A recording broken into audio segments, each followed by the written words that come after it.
ምንም ያክል ብታጠኑ ብታነቡ እና ለፈተናችሁ ብትዘጋጁ የኦንላይን ሪሚዲያል ፈተና ፕላትፎርም በደንብ አንደርስታንድ ካላደረጋችሁትና ሲስተሞችን ካላወቃችሁ ድካማችሁ ልፋታችሁ ከንቱ እንደሚቀር ታውቃላችሁ። ፈተናችሁ ኦልሞስት ደርሷል። ሰው እናንተም በደንብ እየተዘጋጃችሁ ነው፣ እያነበባችሁ ነው፣ ፈተናውን በመጠባበቅ ላይ ትገኛላችሁ። ሰው ፈተና ውስጥ ከመግባታችሁ በፊት ፕላትፎርሙ ምን ይመስላል፣ እንዴት ነው ከዚህ በፊት ፈተናዎችን በወረቀት የወሰዳችሁ በወረቀት መፈተን የለመዳችሁ ኦንላይን ላይ ስትገቡ አንዳንድ ግራ መጋባቶች ስለሚኖሩ እሱን ቀድማችሁ ብታውቁት ለውጤታማነታችሁ ትልቅ አስተዋጽኦ ስላለው ዛሬ በዚህ ቪዲዮ የምትፈተኑበትን ኦንላይን ፕላትፎርሙ ምን ይመስላል፣ እንዴት ነው መልስ የምትቀየሩት፣ እንዴት ነው የከበዳችሁን ጥያቄ ምልክት አድርጋችሁ የምታልፉት፣ እንዴት ነው ጨርሳችሁ ሰሚት ከማድረጋችሁ በፊት ሪቪው የምታደርጉት፣ ሁሉንም የሰራችሁትን ያልሰራችሁትን ጥያቄ ሪቪው አድርጋችሁ የምትለዩት የሚለውን በአጠቃላይ ከፈተናው ጋር በተያያዙ የሚገጥሟቸውን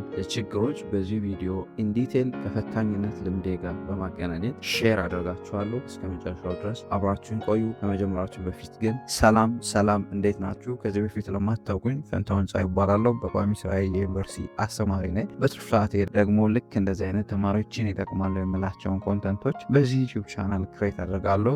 ዩቲዩብ ላይ ልክ እንደዚህ አይነት ቁም ነገር አዘል መረጃዎችን ለማየት የሚመጡ ከሆነና ለዚህ ዩቲዩብ ቻናል አዲስ ከሆናችሁ ሰብስክራይብ በማድረግ ቤተሰብ ይሁኑ። አስተያየት ካላችሁ ደግሞ ኮሜንት ሴክሽን ላይ አስቀምጡልን።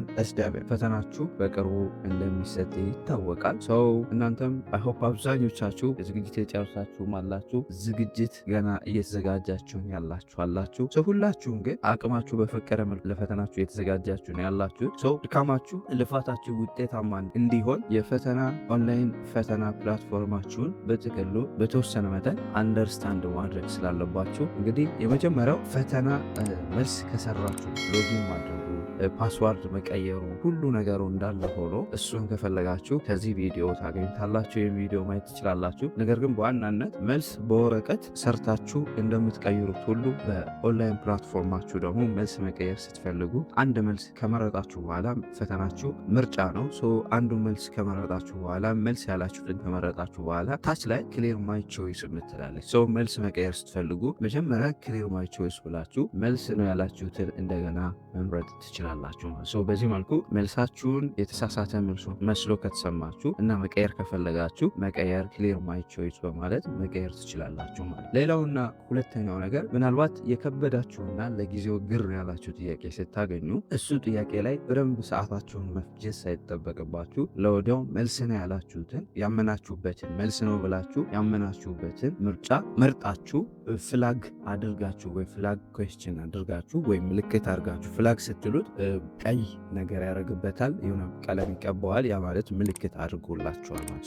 የከበዳችሁ ጥያቄ ግር ያላችሁ ጥያቄ እንደገና ተመልሳችሁ ሪቪው ማድረግ የምትፈልጉት ጥያቄ ካለ ፍላግ አድርጋችሁ ማለፍ ትችላላችሁ ማለት። ሌላውና ሶስተኛው ነገር ሁሉንም ጥያቄዎች ኔክስት እያላችሁ ከጨርሳችሁ በኋላ ሰሚት ታደርጋላችሁ፣ ታስገባላችሁ መልሳችሁን። ሁሉን ስታተስ ያመጣላችኋል። ለምሳሌ 100 ጥያቄ ቢኖረው የ100 ጥያቄውን መልስ ስታተስ ያመጣላችኋል። ሁሉንም ጥያቄ ስታተሱን ሰሚት ከማድረጋችሁ በኋላ ፊኒሽ አቴምፕት ካላችሁ በኋላ ስታተሱን ያመጣላችኋል። ስታተሱን ካመጣላችሁ በኋላ ግን ዝም ብላችሁ ሰሚት ከማድረጋችሁ በፊት ሪቪው ማድረግ አለባችሁ። የትኛውን ጥያቄ እንደሰራችሁ፣ የትኛውን ጥያቄ እንዳልሰራችሁ እና የትኛውን ጥያቄ ፍላግ አድርጋችሁ እንዳለፋችሁ መጀመሪያ ላይ ሰሚት ከማድረጋችሁ በፊት ሪቪው ማድረግ አለባችሁ። ይህ ሪቪው ማድረጋችሁ ምንድነው የሚጠቅማችሁ? ያልሰራችሁ ጥያቄ ካለ ያሳያችኋል፣ ተመልሳችሁ ትሰራላችሁ። ፍላግ ያደረጋችሁ ጥያቄ ካለ ተመልሳችሁ እንደገና ሰዓት ካላችሁ ሪቪው ታደርጉታላችሁ፣ እንደገና መልሳችሁን ታስተካክላላችሁ።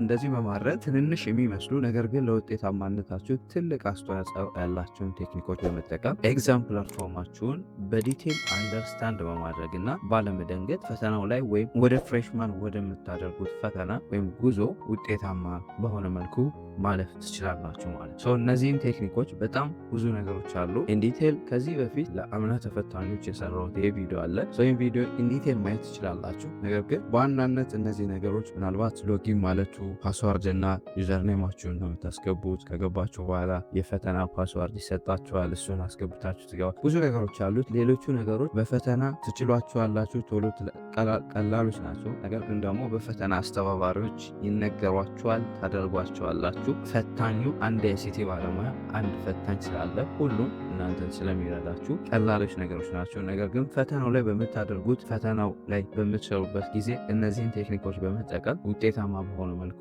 ወይም ውጤታማነታችሁን መጨመር ትችላላችሁ። ይህም ቪዲዮ ግን ኢንዲቴል ብታዩት ከሎጊን አንስታችሁ እስከ መጨረሻው ስቴፕ ሎጋውት ብላችሁ እስክትወጡ እስካለው ድረስ ኢንዲቴል የሚያሳይ ቪዲዮ ነው። ይህን ቪዲዮን በደንብ ብታዩት ትጠቀሙበታላችሁ፣ ውጤታማ ትሆኑበታላችሁ። አይሆፕ ጥሩ ዝግጅት አድርጋችሁ ጥሩ ውጤት እንደሚገጥማችሁ ጠብቃለሁ። እንግዲህ ፈተናው ላይ ስለ ፈተናው ሌሎች ማወቅ የምትፈልጉት ነገር ካለ ኮሜንት ሴክሽን ላይ አስቀምጡልን። ለዛሬ ግን አይሆፕ ይህ ቪዲዮ በደንብ ጠቃሚ ነው ብዬ አስባለሁ። ጠቃሚ ሆኖ ካገኛችሁትና ለሌሎች ተማሪዎች ይጠቅማል ብላችሁ ካሰባችሁ ላይክ፣ ሼር፣ አስተያየት ካላችሁ ደግሞ ኮሜንት ሴክሽን ላይ አስቀምጡልን። በሌላ ጠቃሚ ቪዲዮ እስክንገናኝ ለሀገራችን ሰላም፣ ፍቅር፣ አንድነት ስጠን። ፒስ